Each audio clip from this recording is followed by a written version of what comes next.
What's up, everybody? Check 1, 2. Hope you all are doing FuelFest. good. Having a great time in the heat. We got some wind, though. Don't forget to hydrate, everybody. Exactly. Don't forget to hydrate. 100%.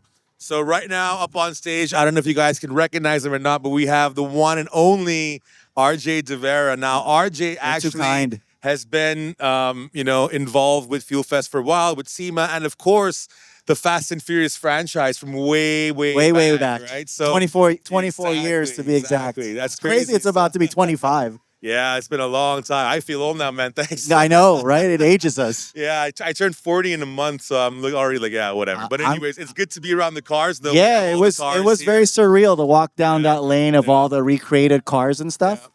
How do you feel, actually? I mean, you were a part of the originals. So yeah, I mean, I was, one of 2 consultants. I think Craig's here today to do like a, kind of flag thing with drag racing, but it's always surreal. Yeah. You feel very proud, of course, and the movie continues to be what it is. It's not a car movie anymore. It feels like a spy movie.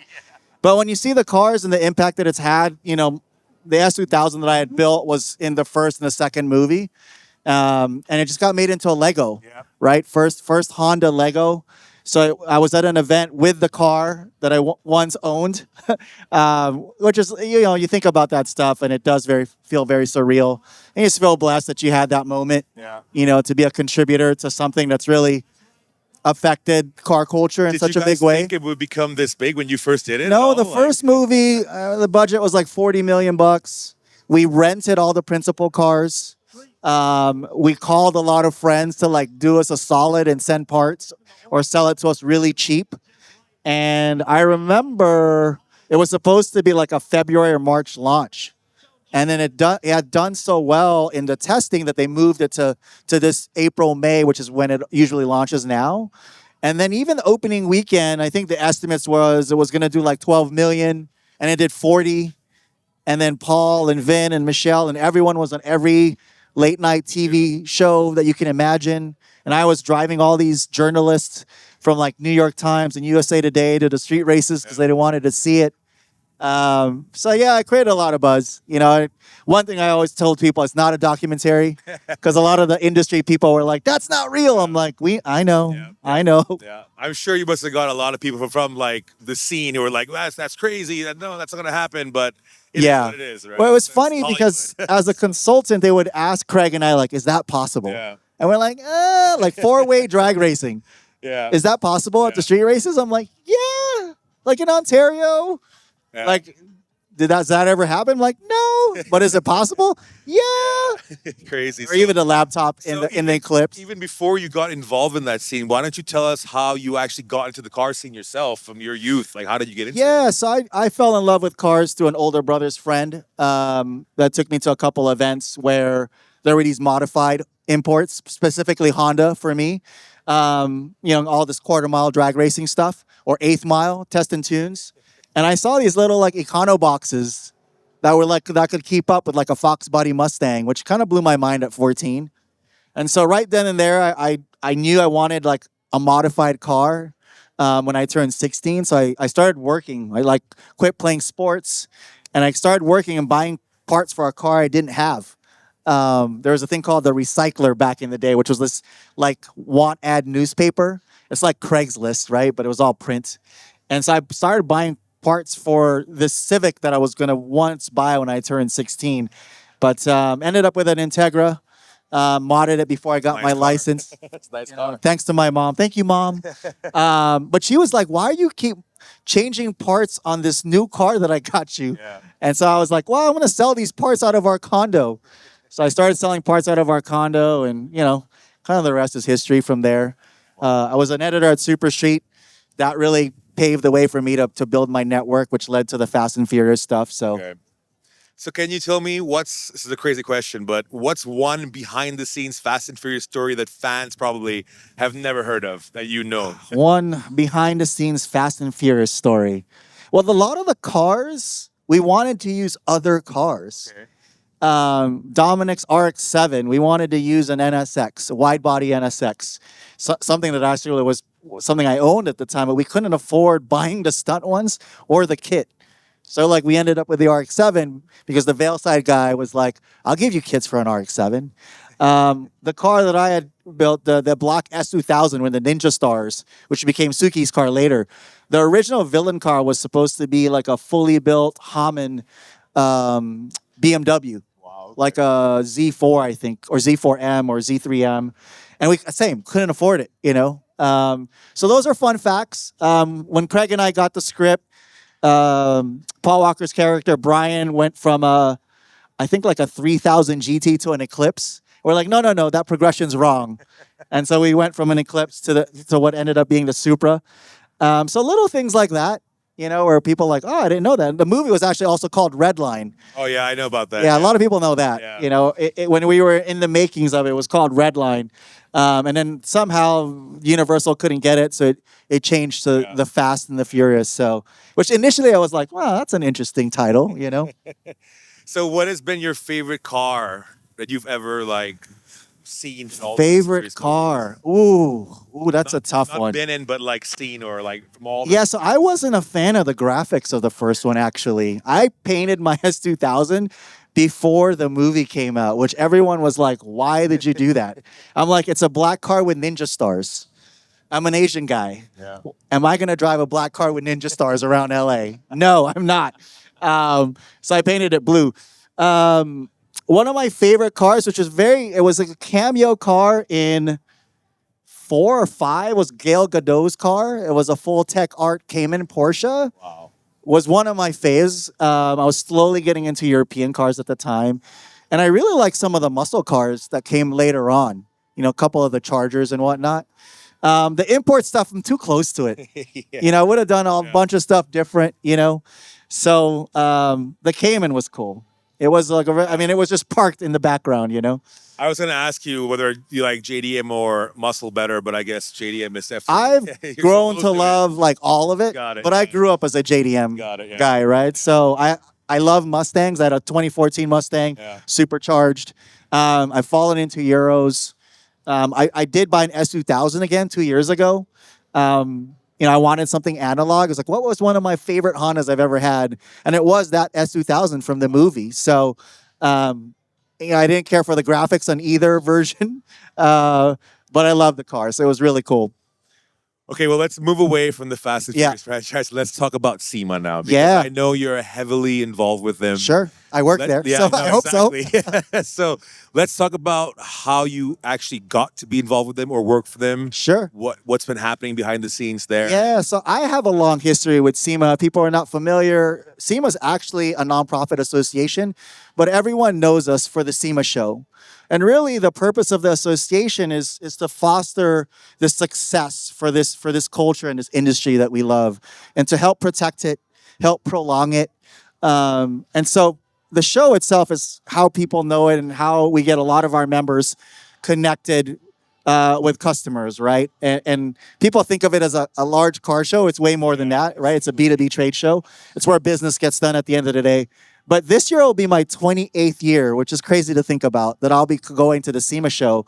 But my 3rd year being part of the association and the team that produces the show.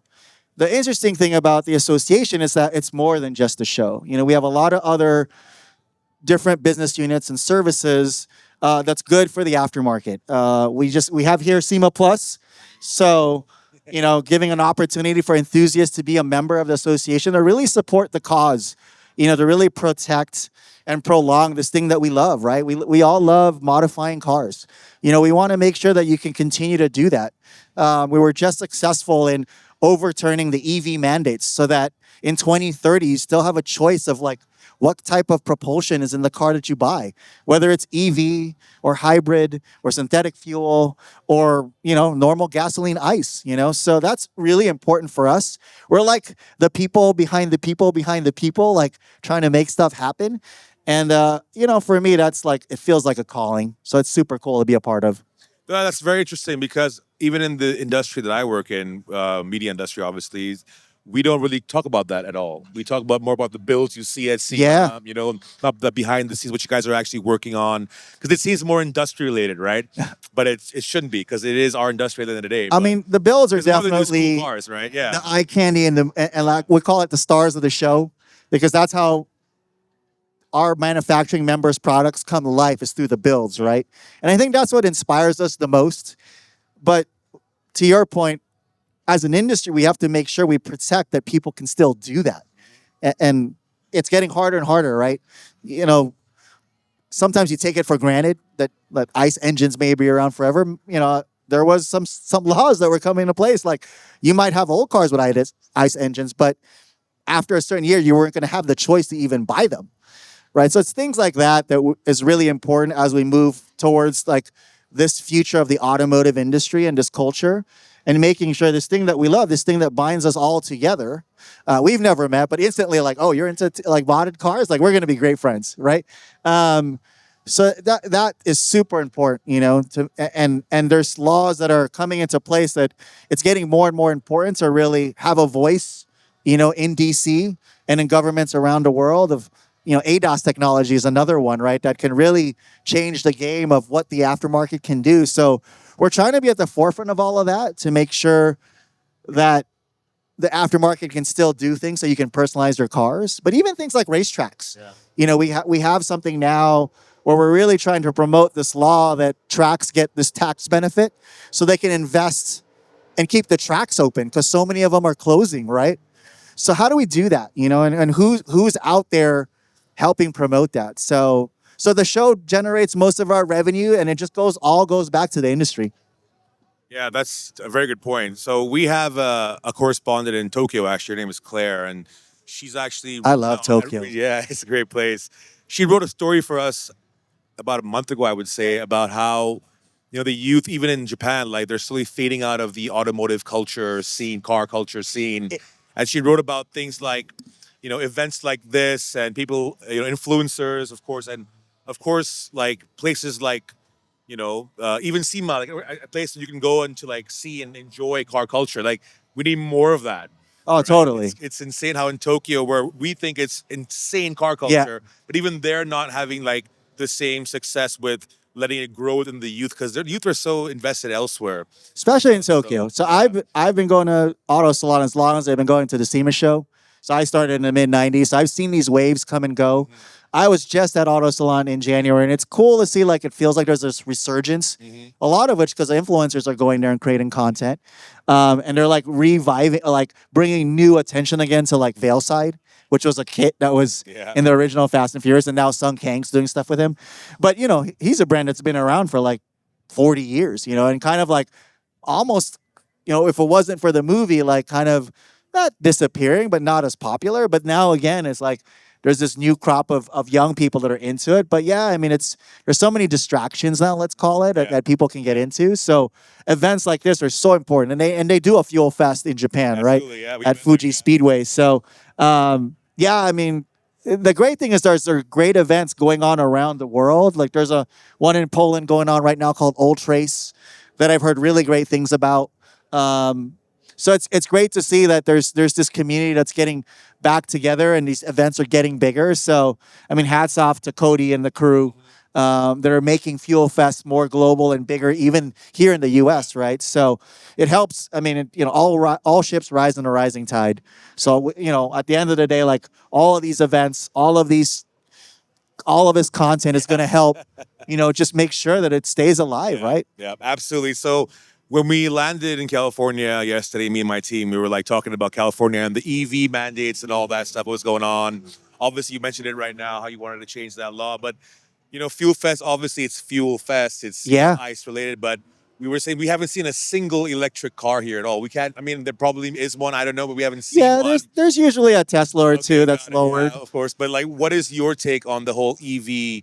You know, what they said was initially a revolution. Yeah. But then we see all this stuff happening here, and it's so much cooler than EVs, in my opinion. Yeah, so I mean, do EVs have a place in the future of car culture? No, absolutely. You know? Like from the association standpoint, it was just about choice. You know, we're not anti-EV whatsoever. EVs are great. You can modify them, you can personalize them. But to make that the only choice was the issue. Absolutely. Right? So I think consumer choice should always be, and for us as an association, should always be at the top. You know, so I mean, there's events that do like that focus on EV that do very well. You know, and I think to each their own. You know, I grew up in the 90s modifying what a lot of people called was a backwards race car. Yeah. Right? Because those front wheel drive Hondas. Yeah. And at that time, it was like, well, I can't believe you guys are fixing up these imports. And there are people that are saying that about EVs. And for me, I just have to remember my young self 30 years ago. And if that's what someone wants to do, great.